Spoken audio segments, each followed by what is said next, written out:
कैसे हैं आप सब। मैं हूं आपकी प्यारी नटखट नेहा। चलिए शुरू करते हैं अगला भाग। काव्या के रूम में रूही अपने आप से सवाल कर रही थी। उसे अजीब सी फीलिंग महसूस हो रही थी। वो समझ नहीं पा रही थी कि वो क्या महसूस कर रही है। बहुत नया नया सा महसूस हो रहा था। यही सब सोचते सोचते वो अपने ख्यालों में खोई हुई थी। करण का जाना उसे अच्छा नहीं लग रहा था। वो करण से दूर नहीं रह पा रही थी। दादी के कहने पर काव्या रूही को आवाज़ देकर नीचे ले आई थी। रूही सोच रही थी कि उसे क्यों बुलाया गया है, क्योंकि अभी तक वो करण के फ़ोन का इंतज़ार कर रही थी। उसे गुस्सा आ रहा था।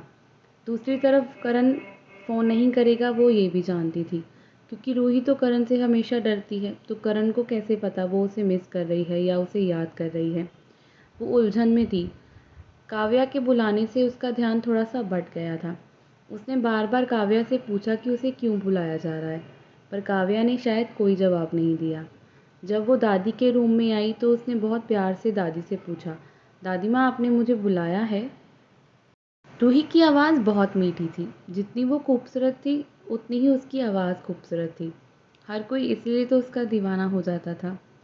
भगवान ने शायद उसे बहुत फुर्सत से बनाया होगा। उसकी आंखें बड़ी बड़ी, लंबे बाल, उसके चेहरे पर वो मासूमियत और वो खूबसूरत सी स्माइल। हर कोई उसे देखता रहता था। रूही की तो खासियत ही यही थी, उसकी सिंप्लिसिटी। उसकी स्माइल ही लोगों के दिल में घर बना जाती थी। इसलिए हर कोई उसे प्यार कर बैठता था। रूही का दीवाना जितना करण था उतना ही विवेक था। दोनों के दिल में वो बराबर की धड़कन लेकर बस रही थी। दादी ने मुस्कुराकर रूही को अपने पास बिठाकर कहा, विवेक की एक दोस्त की ना एंगेजमेंट पार्टी है, क्या तुम्हें उसके साथ जाना चाहिए। असल में वो अकेले नहीं जाना चाहता। दादी की बात सुनकर रूही ने हैरानी से उनकी तरफ देखना शुरू किया, क्योंकि वो रात की पार्टी में कभी नहीं जाती। उसे ये पार्टीज़ वगैरह पसंद ही नहीं है। और ये सब कुछ तो सब कुछ पता है दादी को। ऐसा नहीं था कि वो छोटे शहर से है इसीलिए, बल्कि उसे एक सिंपल सी ज़िंदगी पसंद थी। वो घर के परिवार के रिश्तों को ज़्यादा इम्पोर्टेंस देती थी। दादी ने उसका चेहरा देखकर समझ लिया था कि उसके मन में सवाल है। दादी ने थोड़ा सा मुस्कुराकर कहा, तुम्हारे इस दोस्त की डफ़र की जिस एंगेजमेंट पार्टी में इसने जाना है ना, वहाँ बिना पार्टनर के एंट्री नहीं होती। काव्या को मैं भेज नहीं सकती, उसकी शादी पक्की हो चुकी है। ये सही नहीं होगा। और किसे इसके साथ भेजूं। इस उम्र में मैं जाऊंगी तो अच्छा नहीं लगेगा। और तुम तो इसकी दोस्त हो, अगर तुम जाओगी तो अच्छा लगेगा। तुम्हारे साथ कोई ज़बरदस्ती नहीं है बेटा। अगर तुम्हें अच्छा लगे तो तब ही तुम जाना। दादी की बातें थोड़ी सी फ़नी थी। वो आगे कहती हैं, इसकी माँ को भेज नहीं सकती, वो शादी के कामों में बिज़ी हैं। मेरे जाने से तो पार्टी का पूरा मज़ा ही ख़राब हो जाएगा। अब मेरी उम्र का वहाँ कहाँ दोस्त मिलने वाला है मुझे। दादी की बातें सुनकर रूही हैरान हो रही थी, तो विवेक और काव्या ज़ोर ज़ोर से हंस रहे थे। बेचारे अपनी हंसी रोकने की कोशिश कर रहे थे। इतना मक्खन तो उन्होंने दादी को नहीं लगाया था, जितना दादी ने रूही को लगा दिया था, वो भी इतने से समय में। दादी की बात सुनकर रूही मुस्कुराते हुए कहती है, दादी ऐसा सीधा सीधा बोलो ना, इस डफ़र के साथ जाना है। इतना मक्खन क्यों लगाया जा रहा है मुझे।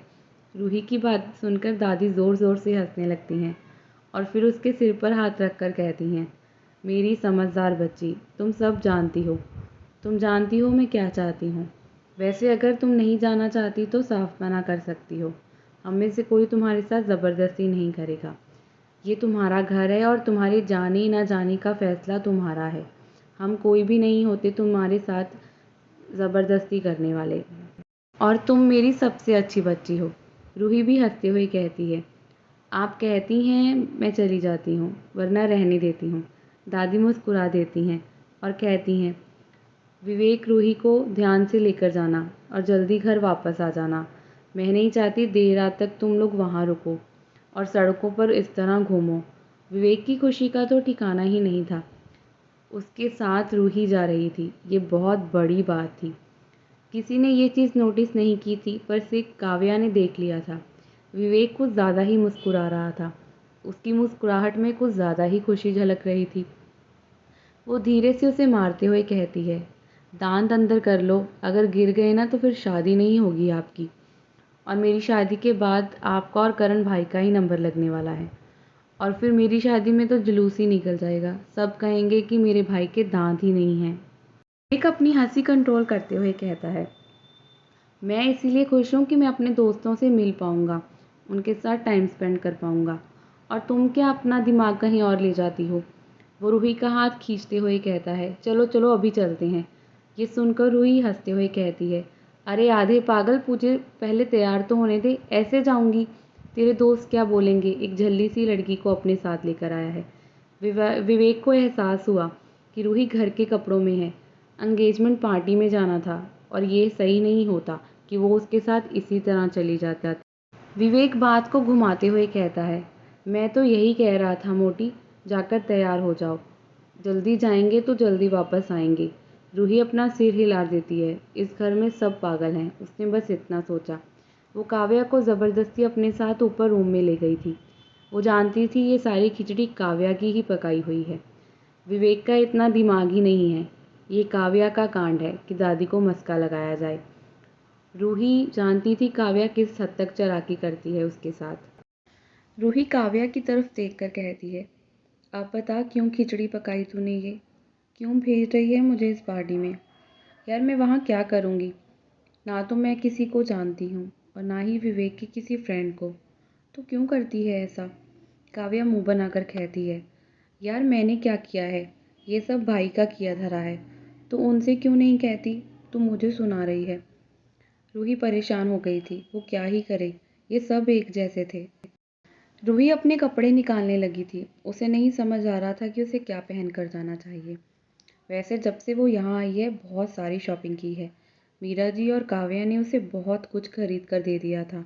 वो कंफ्यूज थी कि उसे क्या पहन कर जाना चाहिए, पार्टी का थीम क्या है उसे ये भी पता नहीं था। रूही परेशान हो रही थी कि तभी काव्या अपनी अलमारी से एक ग्रीन कलर का अनारकली सूट लेकर आती है। उसके सामने करते हुए कहती है, ये पहन ले, तुम्हारे लिए ही लिया था, सेम मैंने भी अपने लिए लिया है। रूही मना करना चाहती थी, पर काव्या इतने प्यार से कह रही थी वो कुछ बोल नहीं पाई। दोनों हंसने लगती हैं, एक दूसरे की टांग खींचने में दोनों को कितना मज़ा आता था। तो क्या होगा जब रूही इस पार्टी में जाएगी, कैसा होगा करण का रिएक्शन, क्या विवेक अपने प्यार का ऐलान कर देगा रूही के पास, उसे बताएगा कि वो करता है उससे मोहब्बत, कैसी होगी इनकी अधूरी मोहब्बत। सुनते रहें मेरी कहानी।